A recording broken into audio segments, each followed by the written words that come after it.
Welcome back, my friend. I have already received word from Alfino.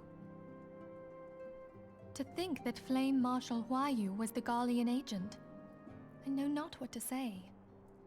Together with Robon, Eline lent us much-needed aid at the time of our Order's founding. She was particularly passionate about the need to tackle the primal threat. When we discussed the subject, her eyes fairly shone with determination. Whatever else she may have been, I choose to believe that it was her true self with whom I spoke then. But now is not the time to dwell on such matters. I have an important announcement to make regarding our effort to defeat the Ascians. We shall begin as soon as everyone is assembled.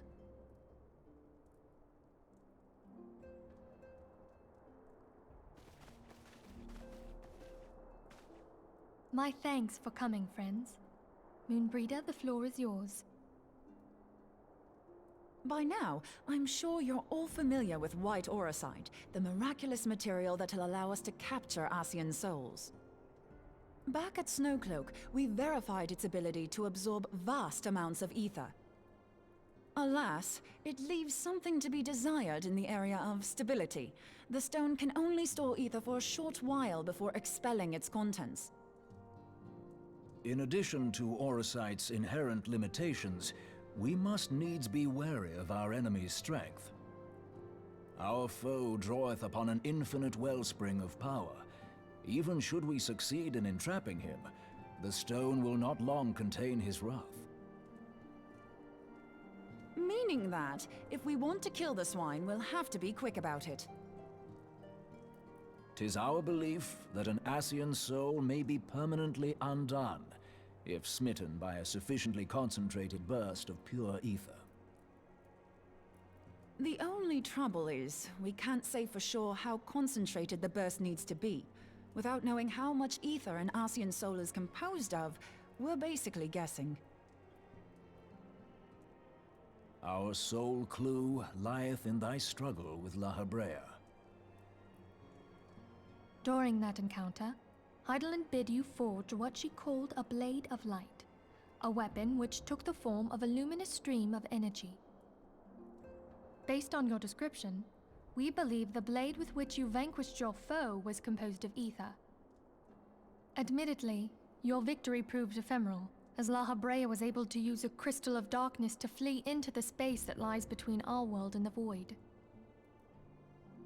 The fact remains, however, that Heidelin placed the means to destroy the Ascians in your hands. Be that as it may, it would be unwise to assume that she will do the same when we next encounter such a foe. Quite so, my lady.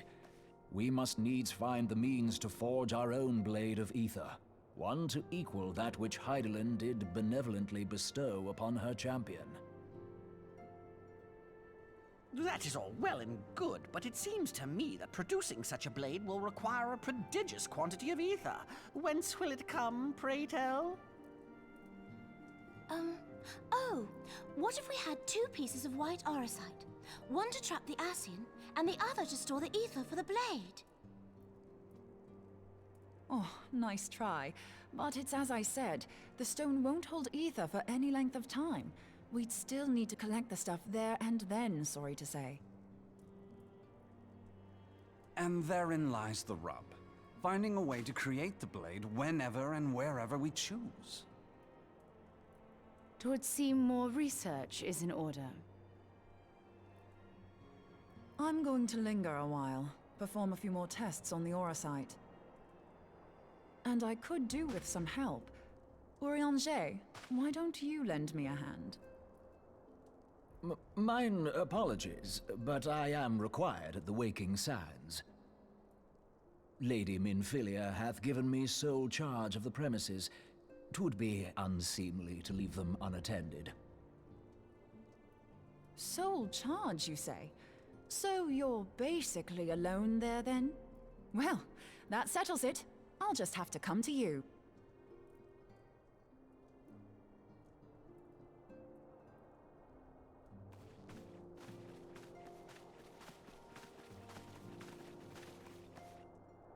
While you were afield, word arrived from the Sharlayan motherland. You will recall that a survey party was dispatched to investigate the incident at the Isle of Vow. What they discovered was troubling, to say the least. According to the report, the Isle has been erased from existence. 'Twas as if a hole had been torn in the very fabric of reality.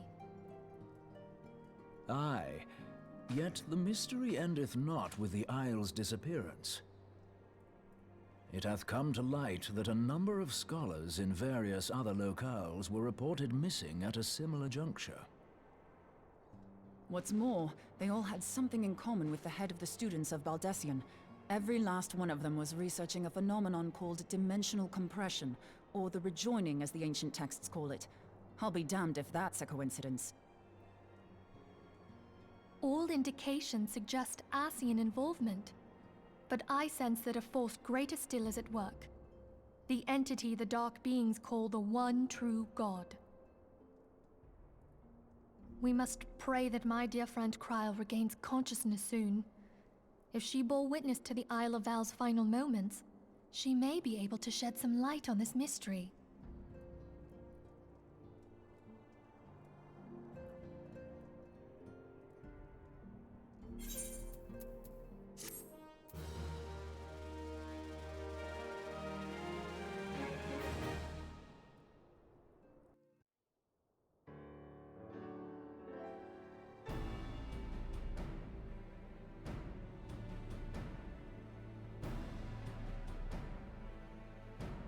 Following the calamity, the forces of the 14th Imperial Legion entrenched themselves in strategic locations across Eorzea. So swiftly did they accomplish this, it was suspected that they had received help. To think that it came from Huayu, my right hand. There is more. We have reason to believe that Huayu didn't deal exclusively with the 14th. She also answered to a higher authority in Garlemald.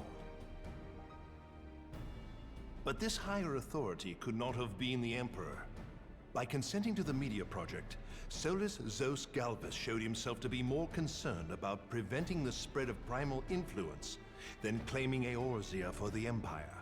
He would happily have seen the lot reduced to ash. We believe a number of high-ranking figures within the royal household were against the decision, but that they knew better than to oppose the Emperor openly. Of course, this didn't prevent them from making clandestine provisions, in which Huayu played a part. Alas, these provisions did not prevent Dalamud from falling, and the ensuing chaos changed the face of the realm forever. Yet Eorzea survived. To all intents and purposes, the Meteor Project had failed, and the Empire was left to rue its lack of a decisive means to eliminate the primals. Until, that is, it stumbled upon the Ultima weapon. Even before the accursed thing was dug up, it seemed to me the 14th had the might to overwhelm our weakened armies. Yet they chose to hide behind their walls. Why? The Black Wolf was wary of making the denizens of Eorzea desperate, lest more primals emerge to bleed the land. The discovery of the Ultima weapon, however, emboldened him to resume his war of conquest in earnest. But there was one in Garlemald who believed that Van Belsar's actions were premature. One who stood higher in the Imperial Army's chain of command. He ordered the Legatus to halt his advance, only to find that the Black Wolf had slipped its leash, and that the 14th now acted alone. In a bid to bring Van Belsar to heel, he used the agent he had planted in Ul'dah prior to the calamity to undermine the Legion's efforts. A man who outranks Van Belsar, yet opposed the late Emperor's decision to annihilate Eorzea. This could only be the former High Legatus of the Garlean army, now known as Emperor Varus Zos Galvus. So he was Huayu's true master. But one of several in actual fact. We've learned that even as Huayu served the Empire's interests, she sold Imperial secrets to a certain faction in Eorzea. In so doing, she helped to maintain the status quo, thus prolonging the conflict. Considering who stands to profit from war, It isn't hard to imagine who her other masters were. 7 hells! You mean to say that she was a double agent? Huh, triple, if you consider her services to Van Belsar and the new Emperor as separate. As neatly as these pieces seem to fit, one aspect of the puzzle remains unclear to me. By whose will was the Marshal feeding intelligence to the heretics? And try as I might, I fail to see how aiding their cause would profit either her Imperial or Monetarist masters. Could it be that another hand is at work here?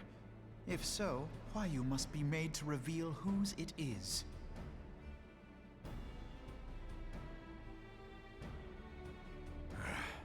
Not only have I lost a trusted friend, now I must interrogate her as a stranger. Not a pleasant task, I grant you, but a necessary one.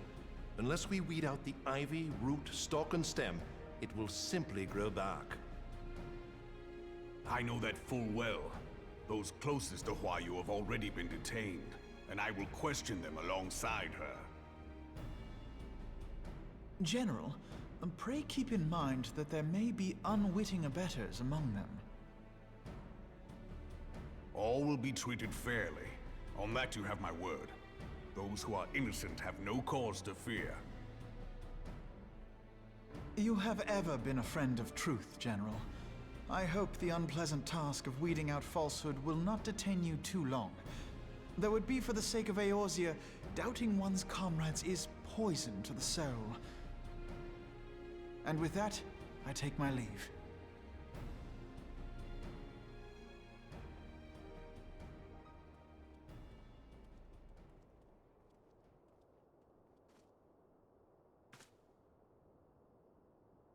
All these years, I've been made to dance to their tune. How could you, Huayu? How could you side with them? Those cankers who take from this land and give naught in return, who use their power to disempower and grow fat while the people starve. I know you can hear me, monetarist scum!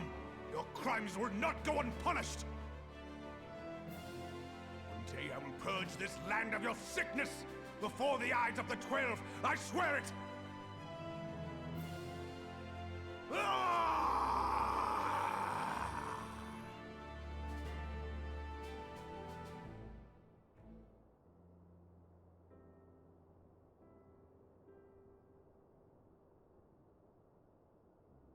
I shall have no further need of you this day.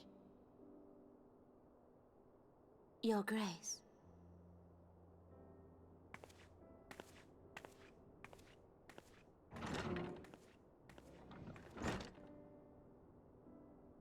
I fear that not even mine own chambers shall remain private for long.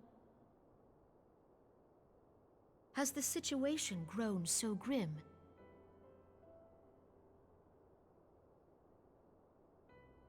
Ever since he proposed the Cartiner Reclamation Bill, Teleji Adeleji has risen to greater prominence upon the backs of impoverished refugees.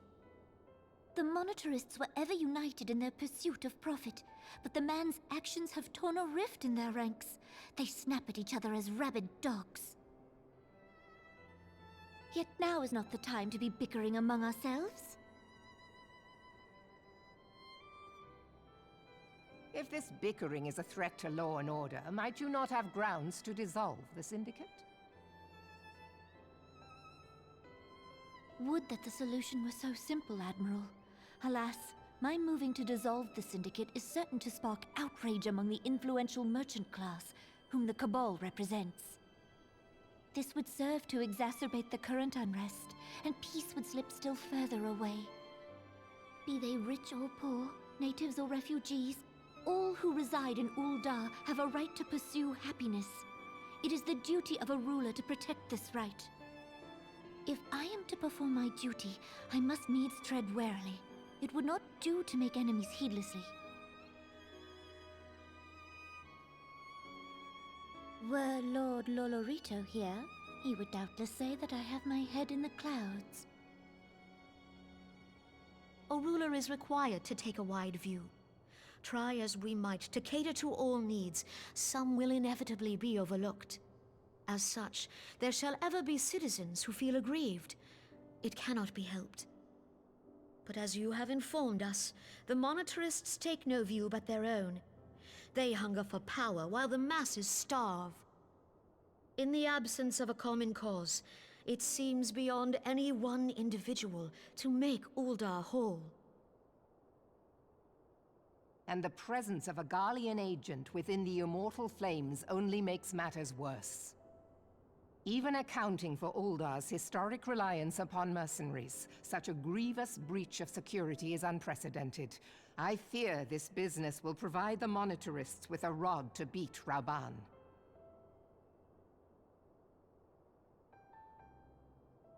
Eorzea can ill afford for the Immortal Flames to be dampened now. Ere long, the Garleans will turn their ravenous gaze toward our lands once more. If we are to resist their might, our nations must stand together. Yet for this to happen, our nations must be whole. Cannot be done to improve the situation in Uldar.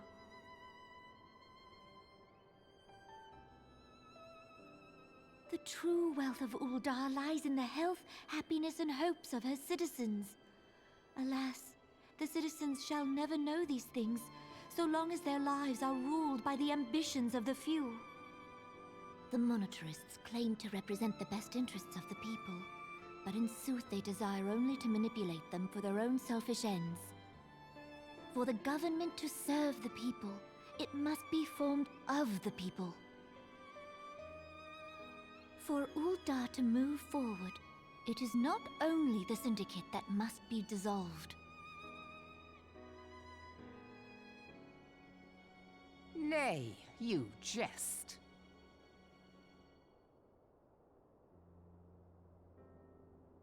My friends, it was for no other reason than to make known to you mine intent that I requested your presence here.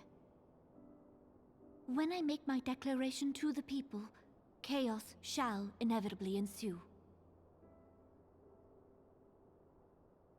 As the last monarch in the line of Ul, I make unto you this request.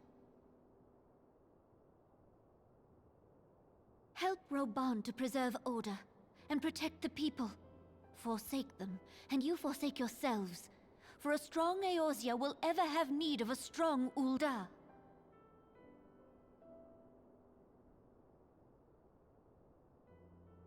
Your Grace, are you certain of this? There is no other way. When the time is ripe, the nation shall become a true republic. Both royalists and monetarists shall cease to be. Uldar will no longer belong to kings or queens or merchant princes, but to her people.